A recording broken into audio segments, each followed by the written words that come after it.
To Jeevan news. ముందుగా headlines చూద్దాం.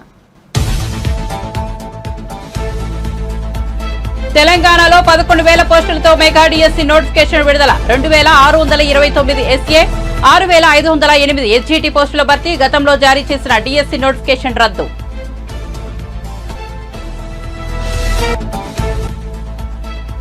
జగన్ సమక్షంలో వైసీపీలో చేరిన ఐఏఎస్ అధికారి ఇంతియాజ్. పార్టీలోకి సాదరంగా ఆహ్వానించిన జగన్ కర్నూలు అసెంబ్లీ టికెట్ ఇచ్చే అవకాశం.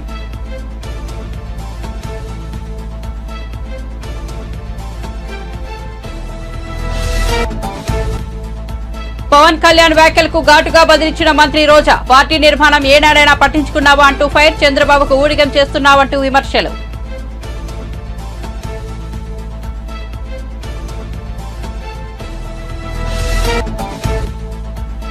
రేవంత్ కు ప్రతి సవాల్ విసిరిన కేటీఆర్. గెలిచిన ప్రతిసారి మగాడివి, ఓడితే కాదు అంటావా? మగాడివి అయితే రైతులకు 2 లక్షల రుణమాఫీ చేయి, ఇచ్చిన 420 హామీలు అమలు చేయాలన్నారు. ఇక వార్త వివరాల్లోకి వెళ్తే ఉపాధ్యాయ పోస్టుల భర్తీకి తెలంగాణ ప్రభుత్వం మెగా డిఎస్సి నోటిఫికేషన్ జారీ చేస్తుంది.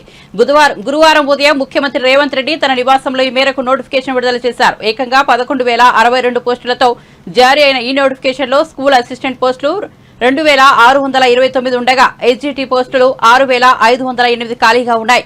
భాషా పండితులు 727, పీఈటీలు 182 పోస్టులను భర్తీ చేయనున్నారు. ప్రత్యేక కేటగిరీలో స్కూల్ అసిస్టెంట్లు 220, ఎస్జీటీలు 796 పోస్టులు ఉన్నాయి. గతంలో బీఆర్ఎస్ ప్రభుత్వం జారీ చేసిన డిఎస్సి నోటిఫికేషన్ రేవంత్ రెడ్డి సర్కార్ రద్దు చేసింది. గతేడాది సెప్టెంబర్ 6న 5,089 పోస్టులతో బీఆర్ఎస్ ప్రభుత్వం నియామక ప్రకటన విడుదల చేసింది. తాజాగా ఈ నోటిఫికేషన్ రద్దు చేసి అదనంగా 5,000 పోస్టులు కలిపి మొత్తం 11,062 పోస్టులతో రేవంత్ రెడ్డి కొత్త నోటిఫికేషన్ విడుదల చేశారు. అప్పట్లో దరఖాస్తు చేసుకున్న వాళ్లు మళ్లీ దరఖాస్తు చేసుకోనవసరం లేదని సీఎం స్పష్టతనిచ్చారు. పాత దరఖాస్తులు చెల్లుబాటులో ఉంటాయని, కొత్త డిఎస్సికి వాటిని పరిగణలోనికి తీసుకుంటామని పాఠశాల విద్యాశాఖ కమిషనర్ తెలిపారు.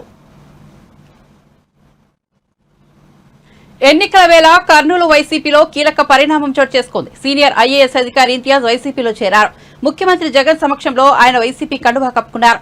ఇంతియాజ్ కు కండువా కప్పి పార్టీలోకి జగన్ సాదరంగా ఆహ్వానించారు. ఈ కార్యక్రమంలో Ramasubbareddy, Kurnool MLA Hafeez Khan, Kurnool mayor BY Ramaiah, మాజీ ఎమ్మెల్యే ఎస్వీ మోహన్ రెడ్డి తదితరులు హాజరయ్యారు. ఇంతియాజ్ ఇప్పటికే ఐఏఎస్ పదవికి స్వచ్ఛంద పదవి విరమణ చేశారు. గతంలో ఆయన సిర్ఫ్ సీఈవిగా, మైనారిటీ సంక్షేమ శాఖ కార్యదర్శిగా బాధ్యతలు నిర్వహించారు. కర్నూలు అసెంబ్లీ నియోజకవర్గ అభ్యర్థిగా ఇంతియాజ్ పేరును జగన్ పరిశీలిస్తున్నట్లు సమాచారం. టీడీపీతో పొత్తులో భాగంగా జనసేన పార్టీ 24 అసెంబ్లీ సీట్లు, 3 లోక్సభ స్థానాలకు అంగీకరించడం పట్ల పవన్ కళ్యాణ్ తాడేపల్లిగూడెం సభలో సొంత క్యాడర్ కు వివరించే ప్రయత్నం చేశారు. మనకు పోల్ మేనేజ్మెంట్ ఉందా? టీడీపీ లాగా మనం సంస్థాగత బలం ఉందా? జగన్ లా మన వద్ద 1,000 కోట్లు ఉన్నాయా? బూత్ లెవెల్లో మనకు కార్యకర్తలు ఉన్నారా? ఇవన్నీ ఆలోచించే 24 సీట్లకు ఒప్పుకున్నారని పవన్ వెల్లడించారు. ఈ క్రమంలో సీఎం జగన్ కు అధపాతాళానికి తొక్కేస్తానంటూ ప్రతినబూనారు. దీనిపై మంత్రి రోజా ఘాటుగా స్పందించారు. జగన్ ఏమీ ఆషామాషిగా ముఖ్యమంత్రి కాలేదని స్పష్టం చేశారు. తిరుగులేని ముఖ్యమంత్రిగా ప్రజల ఆశీస్సులతో ఎలా అయ్యాడు? ఊరికే అయిపోలేదుగా అని వ్యాఖ్యానించారు. మరి నువ్వు 2 చోట్ల నిల్చుంటే 2 చోట్ల గెలవలేకపోయావంటే అర్థం చేసుకోవాలని విమర్శించారు. తమ వెబ్సైట్లో నుంచి తీసేసి చంద్రబాబు నాయుడు కనీసం ఇచ్చిన ఒక వాగ్దానాన్ని కూడా నెరవేర్చకపోవడం ఈ రాష్ట్ర ప్రజలు గమనించారు. అదే జగన్మోహన్ రెడ్డి గారు అధికారంలోకి వచ్చాక ఇచ్చిన మేనిఫెస్టోని 99% ఇప్పటికే పూర్తి చేసి అందరి చేత ఆశీర్వదింపబడుతున్నారనేది జగమెరిగిన సత్యం. మీరు ఏ వార్డులోకైనా, ఏ విలేజ్కి వెళ్ళినా కూడా అర్హుడైన వాడు, ఏ పార్టీ వాడైనా, ఏ కులం వాడైనా, ఏ మతం వాడైనా వారికి అన్ని సంక్షేమం, అభివృద్ధి అందుతుందా లేదా అనేది మీరు వెరిఫై చేస్తే మీకే అర్థమైపోతుంది.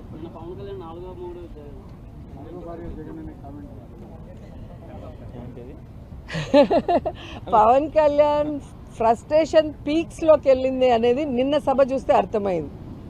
ఈరోజు పవన్ కళ్యాణ్ తెలుసుకోవాల్సింది ఆవేశంగా ఊగితేనో, గట్టిగా అరిసి మాట్లాడితే ఓట్లు పడతాయంటే ఆర్ నారాయణమూర్తి గారు ఎప్పుడో ప్రధానమంత్రి అయి ఉండేవారు. సో ఆవేశంగా ఊగామా, అరిచి మాట్లాడామా అనేది కాదు. మనం పార్టీ పెడితే ప్రజలకు ఏం చేయబోతున్నాం అనేది చెప్పాలి. ఆ అధికారంలో వచ్చే క్రమంలో ప్రతిపక్ష నాయకుడిగా ఏం చేశాము అనేది ఇక్కడ ప్రజలందరూ కూడా గమనిస్తారు. పార్టీ పెట్టి ఎన్నేళ్ళయింది? దాదాపుగా జగన్ గారు పార్టీ పెట్టిన దానికి, పవన్ కళ్యాణ్ పార్టీ పెట్టిన దానికి 1 year తేడా ఉంటుంది అంతే.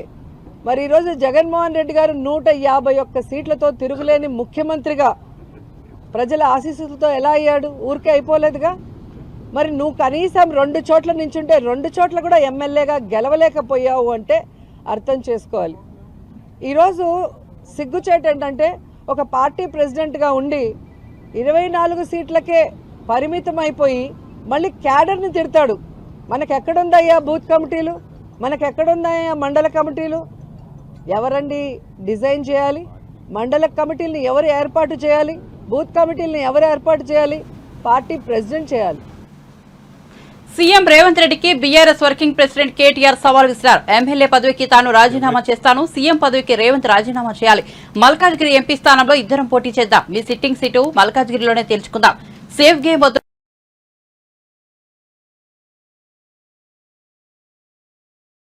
డబ్బులేని నేను కూడా 70 లక్షల రైతుల ఖాతాల్లో డబ్బులేని నేను కూడా అడగవచ్చు.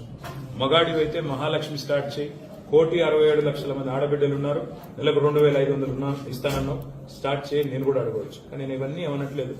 ఒక్క సీట్ అయినా గెలవము అనే మాట మాట్లాడావు కదా. నీకు నిజంగానే దమ్ముంటే రేవంత్ రెడ్డి గారు, నేను సవాల్ చేస్తా ఉన్నా, నేను నా సిరిసిల్ల ఎమ్మెల్యే పదవికి రాజీనామా చేసి వస్తా. నువ్వు నీ ముఖ్యమంత్రి పదవికి, కొడంగల్ ఎమ్మెల్యే పదవికి రాజీనామా చేసిరా. నీ సిట్టింగ్ సీటు మల్కాజ్గిరిలో ఇద్దరం కొట్లాడదాం. ఆ ఒక్క సీట్లోనే తేల్చుకుందాం. ఈ రాష్ట్రం అంతా అతలాకుతలం చేయాల్సిన అవసరం లేదు. ఆ ఒక్క సీట్లోనే నేను వస్తాను మా పార్టీ తరఫున, నీ తరఫున నూరా, నీ కాంగ్రెస్ పార్టీ తరఫున. అక్కడ తప్పకుండా తేల్చుకుందాం. ఎందుకంటే ఒక్క సీటు గెలవను అని మాట్లాడుతున్నాం. మరి నీ మల్కాజ్గిరి పార్లమెంట్ సీట్లో అసలు ఎన్ని ఎమ్మెల్యేలు గెలిచింది కాంగ్రెస్ పార్టీ? గుండు సున్నా. ఎంతమంది కార్పొరేటర్లు గెలిచారు నీ మల్కాజ్గిరి పార్లమెంట్ పరిధిలో? కాబట్టి గెలుపు ఓటములు అనే వాటిని పట్టుకొని దాన్ని ఎక్కువగా ఊహించుకొని తన శక్తి సామర్థ్యాలు తాను ఎక్కువగా ఊహించుకొని ఇవాళ మాట్లాడుతున్న రేవంత్ రెడ్డి గారికి నిజంగానే ధైర్యం ఉంటే, నిజంగానే దమ్ము ఉంటే, తెగువ ఉంటే నువ్వురా కొడంగల్ ఎమ్మెల్యే పదవికి రాజీనామా చేయి, ముఖ్యమంత్రి పదవికి రాజీనామా చేయి. మన మల్కాజ్గిరిలో నీ పార్టీ అభ్యర్థిగా నువ్వురా, నేను కూడా నా ఎమ్మెల్యే పదవికి రాజీనామా చేసి నేను కూడా వస్తాను. అక్కడే తెచ్చుకుంటాను. తాడేపల్లిగూడెం సభలో పవన్ కళ్యాణ్ వ్యాఖ్యలపై మాజీ మంత్రి పేర్ని ధ్వజమెత్తారు. కురుక్షేత్ర యుద్ధంలో కర్ణుని రథసారథిగా వ్యవహరించిన శల్యుడితో పవన్ కళ్యాణ్ ను పోల్చారు. పవన్ కళ్యాణ్ తనను తాను వామనుడితో పోల్చుకున్నాడని, కానీ ఆయనను ఎవరితోనైనా పోల్చాలనుకుంటే పురాణాల్లో శల్యుడి పాత్ర ఒకటే సరిపోతుందని వ్యంగ్యం ప్రదర్శించారు. శల్యుడి తరహాలోనే పవన్ పార్టీ నేతలను నిర్వీర్యం చేసేందుకు పూనుకున్నాడని పేర్ని ఆరోపించారు. సభ ఒకటి పెట్టి ఆ సభ పేరు జెండా సభ. జెండా సభ అనే కంటే కూడా దాన్ని జెండాల సభ కదా. ఒక జెండా కాదు కదా సభ, 2 జెండాల సభ అది. 3వ జెండా కోసం ఎదురు చూస్తున్నటువంటి సభ అది. అంటే అయితే ప్రస్తుతం 2 జెండాలు, 3వ జెండా కోసం ఖాళీ కుర్చీ పెట్టినటువంటి సభ.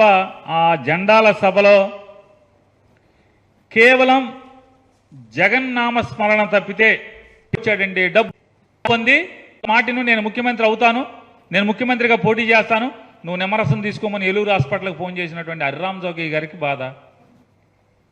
లేదా మీ పార్టీ మనుషులందరినీ కూడా పంపించి జోలపాట పాడి ముద్రగడ పద్మనాభం గారింటికి అయోధ్య వెళ్ళి వస్తాను, కాశీ వెళ్ళాక మీ ఇంటికి వస్తాను కౌరులు చేసింది మీరు కదా. ఏమనుంటే బాధ ముద్రగడ పద్మనాభం గారికి ఉండాలి, లేదా మీ జెండా మోసే కార్యకర్తలకు ఉండాలి. ఏంట్రా మనోడు ఇంత దిగజారిపోయాడని చెప్పని, లేదా నీకు ఓటేద్దాం అనుకున్నటువంటి మన కాపులకు ఉండాలి బాధ. వైఎస్ఆర్ కాంగ్రెస్ పార్టీకి ఎందుకు బాధ? నువ్వు 24 తీసుకుంటే ఏమి తీసుకోకపోతే ఎవడికి బాధ? వాముడు అంటున్నాడ జగన్మోహన్ రెడ్డి, నాకు జగన్ నాకు 24 సీట్లు తీసుకున్నా అని నేను అనుకుంటున్నావేమో, నేను వామను లాంటోడి పొట్టోడిని అనుకుంటున్నావేమో, బలిచక్రవర్తిని తొక్కినట్టు తొక్కేస్తాడంట. అసలు బలిచక్రవర్తికి వామనుడికి ఏంటి కథ? బలిచక్రవర్తి ఒక రాక్షస రాజు. బలిచక్రవర్తి దగ్గర దానం పొందినోడు ఎవడు? విష్ణుమూర్తి వామనుడి రూపంలో వచ్చినటువంటి దశావతారాల్లో ఒక భాగమైనటువంటి విష్ణుమూర్తి వచ్చి వామనుడి రూపంలో వచ్చి దానం పొంది ఆ 3 దానాల్లో 3వ దానం కింద నెత్తి మీద కాలు పెట్టి పాతాళానికి తొక్కాడు రాక్షస రాజుని. ఇక్కడ దానం పొందింది ఎవరు? 24 సీట్లు దానం పొందింది ఎవరు? ఎవరి దగ్గర ఎవరు పొందారు? ఎవరి దగ్గర ఎవరు పొందారు? 24 సీట్లు దానం పొందిన వామనుడు నువ్వు ఎవరిని తొక్కాలి ఇప్పుడు?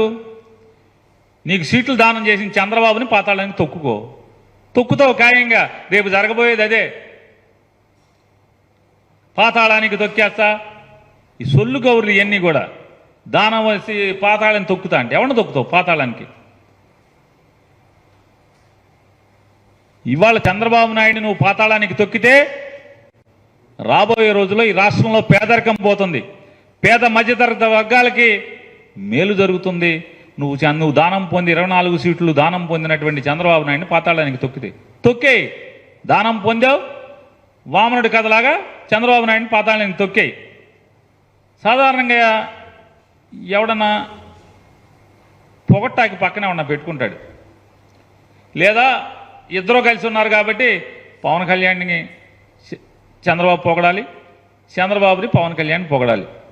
చంద్రబాబు ఒక్కటంటే ఒక్క మాట పవన్ కళ్యాణ్ గురించి మాట్లాడాల, ఒక్క మాట కూడా.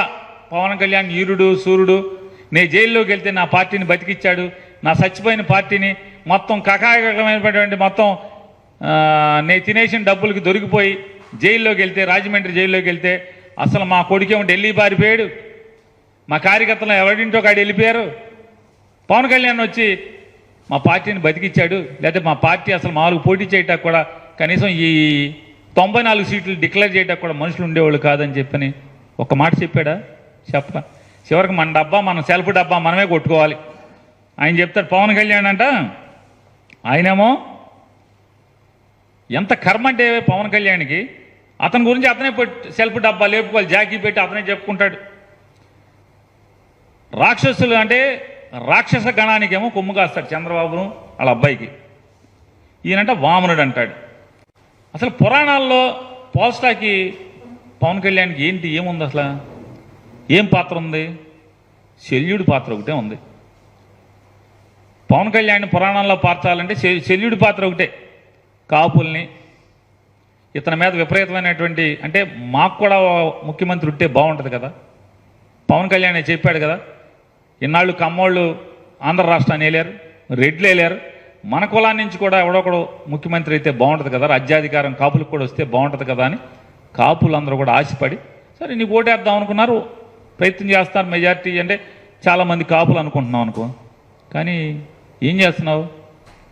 వాళ్ళందరినీ జెండా మోసే కార్యకర్తలందరూ కూడా నువ్వు కనపడితే చాలు పాపం మొన్నటిదాకా మధ్య దాకా ఇప్పుడు ఒక సంవత్సరం క్రితం వరకు సీఎం సీఎం సీఎం అని అరుస్తూ ఉండేవాళ్ళు పాపం అమాయకత్వంతో.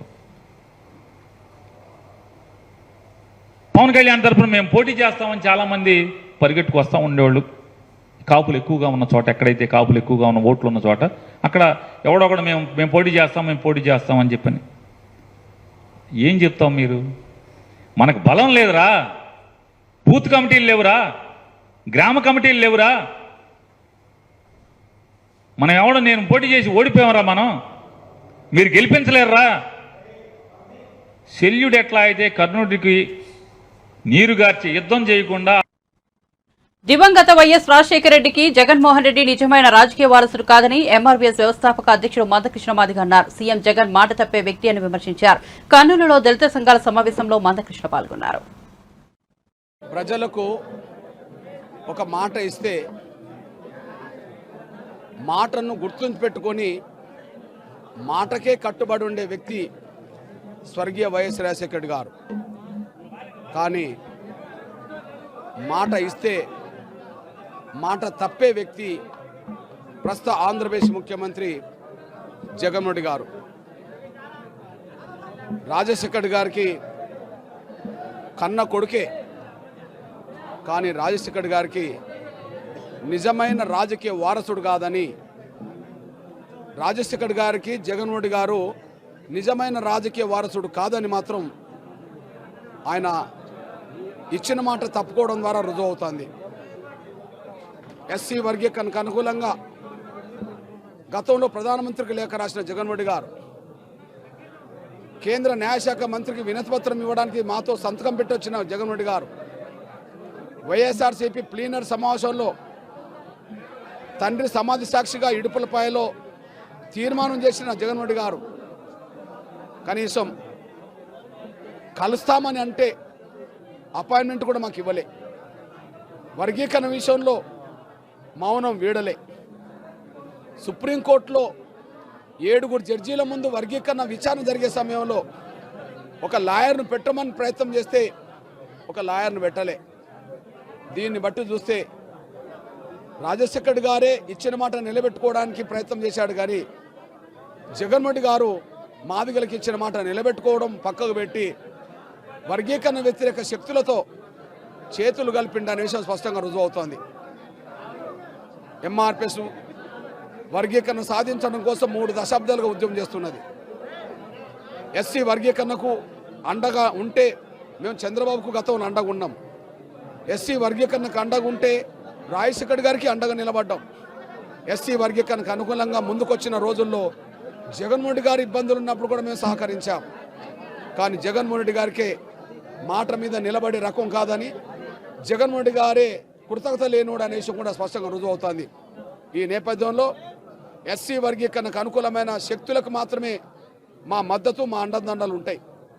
ఎస్సీ వర్గీకరణ నిర్లక్ష్యం చేసే వాళ్లకు, ఎస్సీ వర్గీకరణ వ్యతిరేకించే శక్తులను ప్రోత్సహించే వాళ్లకు ఎట్టి పరిస్థితుల్లో మేము వ్యతిరేకంగా నిలబడతామనే విషయం కూడా స్పష్టం చేస్తూ రాబోయే ఎన్నికల్లో ఖచ్చితంగా వర్గీకరణ వ్యతిరేక శక్తులకు తగిన రాజకీయ బుద్ధి చెప్పడం కోసమే ఆంధ్రప్రదేశ్లో కూడా క్షేత్రస్థాయిలో కూడా నేను ప్రజా పోరాటం చేయడానికి, రాజకీయ పోరాటం చేయడానికి క్షేత్రస్థాయిలో కూడా తిరుగుతాననే విషయం కూడా మేము స్పష్టం చేస్తున్నాం. 5 ఏళ్లుగా దోపిడీ పాలన సాగించిన వైఎస్ఆర్సీపీ ప్రభుత్వం ఈసారి ఎన్నికల్లో దొంగ ఓట్లనే నమ్ముకుందని బీజేపీ ఏపీ అధ్యక్షురాలు పురంధేశ్వరి ఆరోపించారు. తిరుపతి లోక్సభ ఉప ఎన్నికల వేళ వైఎస్ఆర్సీపీ చేసిన అక్రమాలే ఇందుకు నిదర్శనమన్నారు.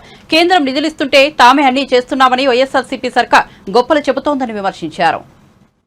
ఏదైనా అభివృద్ధి జరుగుతున్నది అంటే అది కేవలం కేంద్ర ప్రభుత్వం అందించినటువంటి సహాయం మాధ్యమంగానే.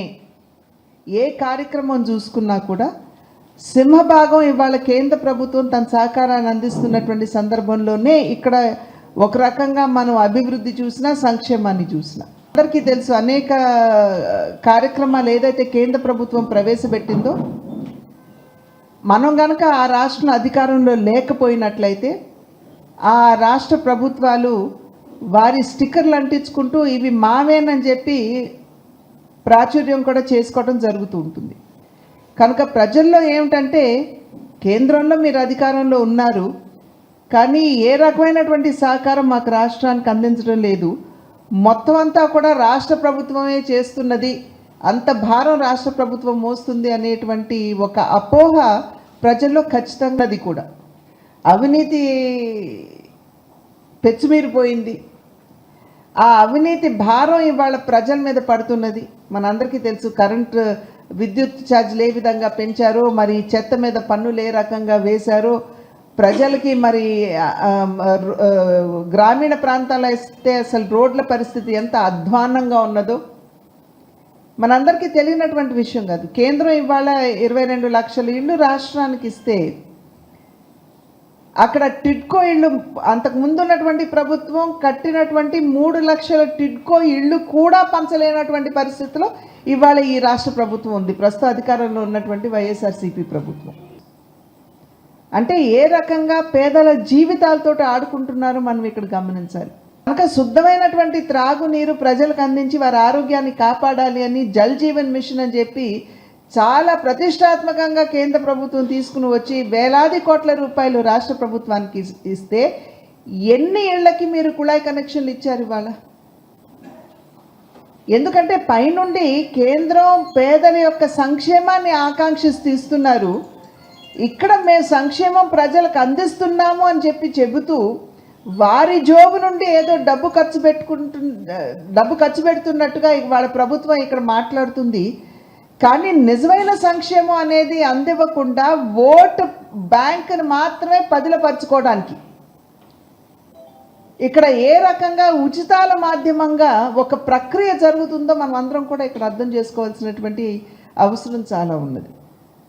కేంద్ర ప్రభుత్వం ఇవాళ దేశంలో 80 కోట్ల పేదలకి ఉచితంగా ఇవాళ బియ్యం ఇస్తున్నారు, కానీ అక్కడ అది ఓటు బ్యాంకుగా పరిగణించలేదు. పలానా కులంలో మహిళలు ఉంటే వాళ్ళకి 15,000 ఇస్తారు, పలానా కులం వాళ్ళైతే నేను 10,000 ఇస్తాను. ఆటో డ్రైవర్కి నేను 10,000 ఆటో డ్రైవర్కి ఇస్తున్నారు, కానీ పాపం గతుకులమయంగా ఉన్న రోడ్ల మీద ఆటోని నడుపుతూ ఎంత పెట్రోల్ భారం అండి అతనికి. ఆ ఆటో పాడైపోతూ అతనికి ఆ బాగు చేయించుకునేటువంటి భారం కూడా ఇవాళ ఆటో డ్రైవర్ మీదే. కనుక ఈ రకంగా పేదల్ని, ఆంధ్ర రాష్ట్ర ప్రజల్ని మోసం చేసేటువంటి ఒక పరిస్థితి. దొంగ ఓట్ల గురించి ఎంత ప్రహసనం అండి రాష్ట్రంలో. ఎపిక్ కార్డ్స్ ఇక్కడ ఉన్నటువంటి అధికారులతోటి కుమ్మక్కయ్యి ఎపిక్ కార్డ్స్కి సంబంధించి ఆ పాస్వర్డ్, ఆ యూజర్ నేమ్ తీసుకుని ఓటర్ లిస్ట్ డౌన్లోడ్ చేసుకుని ఏ బూతుల్లో ఎవరు ఉండరు ఎన్నికల సమయానికి, చనిపోయిన వాళ్ళు ఎంతమంది, లేకపోతే విదేశాల్లో ఉన్న వాళ్ళు ఎంతమంది, లేదా ఇతర రాష్ట్రాల్లోనూ ఇతర ప్రాంతాల్లోనూ ఉండి ఓటు వేయడానికి రానటువంటి వారెవరు, ఒక్క తిరుపతి నియోజకవర్గంలో, అసెంబ్లీ నియోజకవర్గంలో 35,000 ఫేక్ ఓటర్ కార్డ్స్ తయారు చేశారంటే అసలు ఇంతకంటే అన్యాయం ఉంటుందా? కాళేశ్వరం ప్రాజెక్టులో 1,00,000 కోట్ల రూపాయల అవినీతి జరిగిందని కాంగ్రెస్ నేతలు ఆరోపిస్తున్నారని, ఎక్కడ అవినీతి జరిగిందో ఆధారాలు చూపించాలని మాజీ ఎమ్మెల్సీ కర్నె ప్రభాకర్ అన్నారు.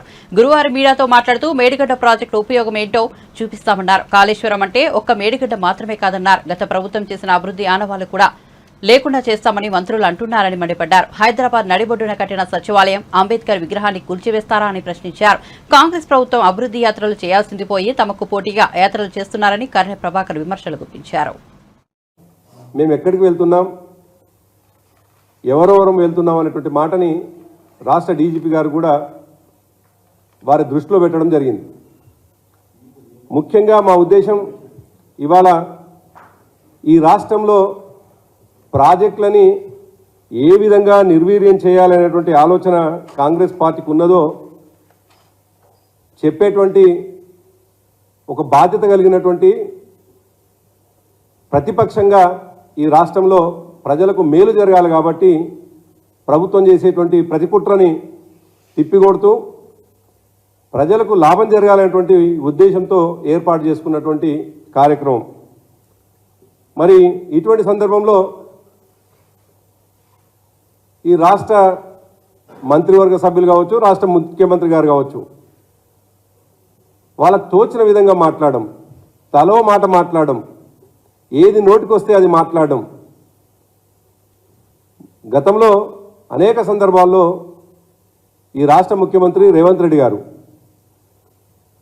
తెలంగాణలో 10 సంవత్సరాలు కేసీఆర్ గారి నాయకత్వంలో జరిగినటువంటి అభివృద్ధిని, జరిగినటువంటి నిర్మాణాలని ఆనవాళ్లు లేకుండా చేస్తామని చెప్పేసి ఏ మాట అయితే చెప్పిండో దాంట్లో భాగంగానే ఇవాళ కాళేశ్వరానికి సంబంధించినటువంటి మేడిగడ్డ ప్రాజెక్టుని నిర్వీర్యం చేసి తద్వారా తెలంగాణ ప్రజల కోరిక అయినటువంటి సస్యశ్యామలంగా మారాల్సినటువంటి తెలంగాణని ఎండబెట్టే కుట్రలో భాగమే కాంగ్రెస్ పార్టీ చేస్తుందని చెప్పడానికి నిల్వెత్తు నిదర్శనం నిన్నటికి నిన్న ఉత్తమ్ కుమార్ రెడ్డి గారి మాటలు కూడా.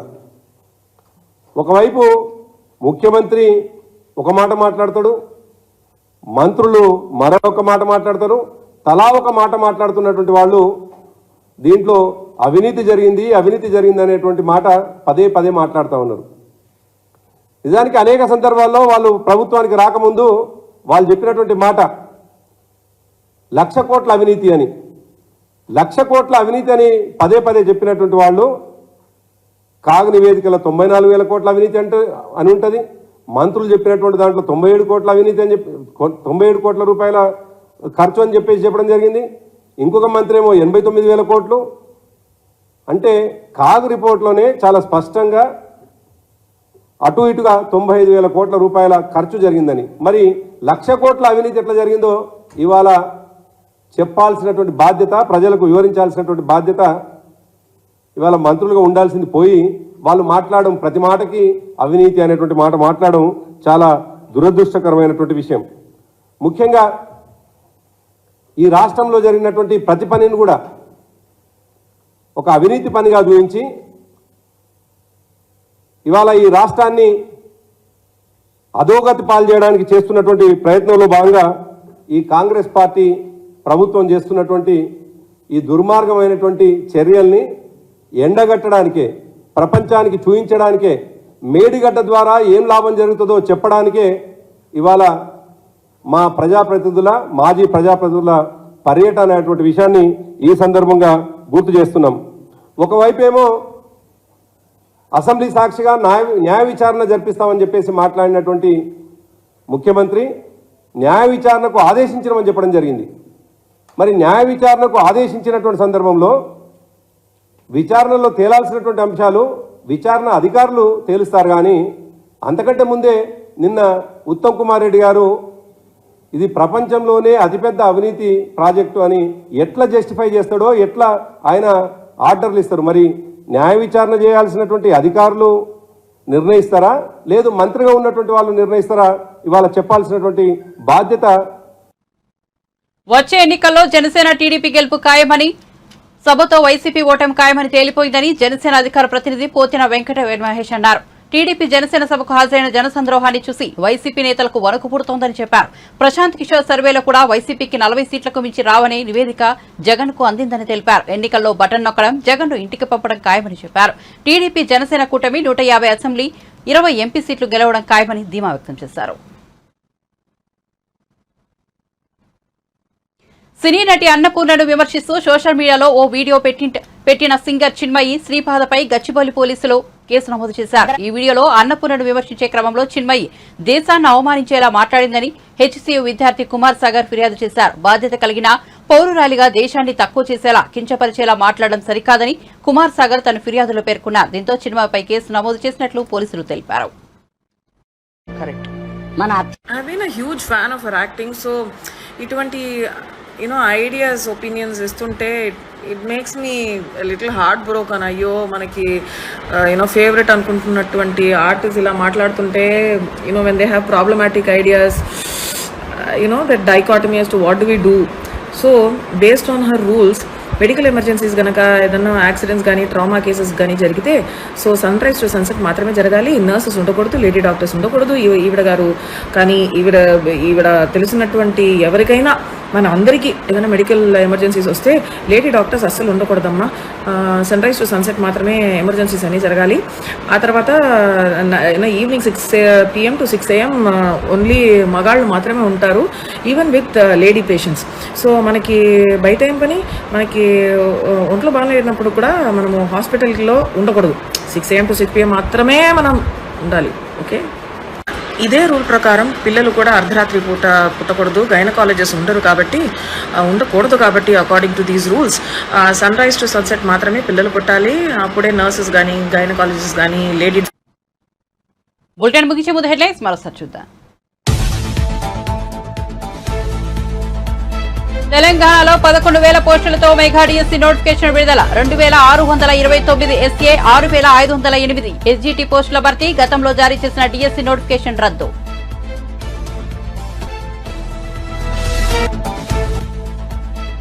జగన్ సమక్షంలో వైసీపీలో చేరిన ఐఏఎస్ అధికారి ఇంతియాజ్, పార్టీలోకి సాధారణంగా ఆహ్వానించిన జగన్. కర్నూలు అసెంబ్లీ టికెట్ ఇచ్చే అవకాశం.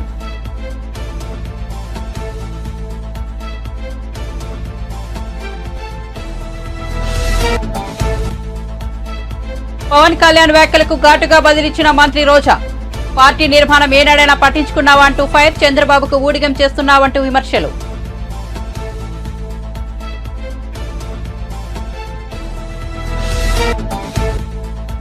రేవంత్ కు ప్రతి సవాల్ విసిరిన కేటీఆర్. గెలిచిన ప్రతిసారి మగాడివి, ఓడితే కాదు అంటావా? మగాడివైతే రైతులకు 2 లక్షల రుణమాఫీ చేయాలని డిమాండ్.